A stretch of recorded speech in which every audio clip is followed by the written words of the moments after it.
Assalamualaikum warahmatullahi wabarakatuh. Selamat datang di video ini. Terima kasih sudah meluangkan waktu untuk menonton video ini. Kali ini saya akan membahas sebuah fenomena yang sering kita jumpai di jalan raya, yaitu penggalangan dana dengan cara berdiri di tengah jalan sambil membawa kardus. Biasanya, kegiatan ini dilakukan untuk mengumpulkan dana pembangunan masjid atau kepentingan sosial lainnya. Namun, ada satu hal penting yang perlu kita perhatikan bersama, yaitu aspek keselamatan. Apakah cara ini benar-benar aman? Mari kita bahas lebih dalam.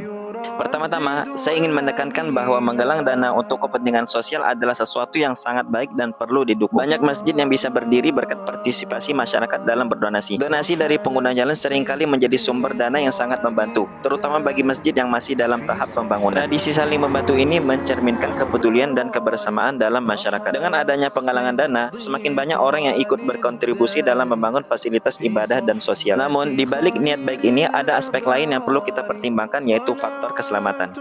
Meskipun tujuan penggalangan dana ini baik, cara yang digunakan yaitu berdiri di tengah jalan justru bisa menimbulkan bahaya bagi banyak pihak. Pengemudi bisa kehilangan konsentrasi saat melihat seseorang berdiri di tengah jalan. Ada resiko kecelakaan jika pengemudi harus mengerem mendadak atau berbelok untuk menghindari penggalang dana. Di beberapa kasus, kecelakaan bisa terjadi akibat pengemudi tidak melihat keberadaan mereka, terutama pada malam hari atau di jalan dengan pencahayaan minim. Berdiri di tengah jalan berarti berada di jalur kendaraan yang melaju dengan kecepatan tinggi. Jika penggalangan dana dilakukan pada malam hari, resikonya semakin besar karena jarak pandang pengemudi terbatas. Banyak dari mereka yang melakukan ini adalah anak-anak, remaja, bahkan ibu-ibu. Ini tentu saja beresiko tinggi, apalagi jika mereka kurang memahami aturan lalu lintas dan tidak memiliki perlindungan yang cukup. Ketika kendaraan harus melambat atau berhenti untuk memberikan donasi, ini bisa menyebabkan kemacetan, terutama di jalanan yang ramai. Dalam beberapa situasi, juga bisa menyebabkan pengendara lain yang berada di belakang menjadi tidak sabar dan melakukan manuver yang berbahaya.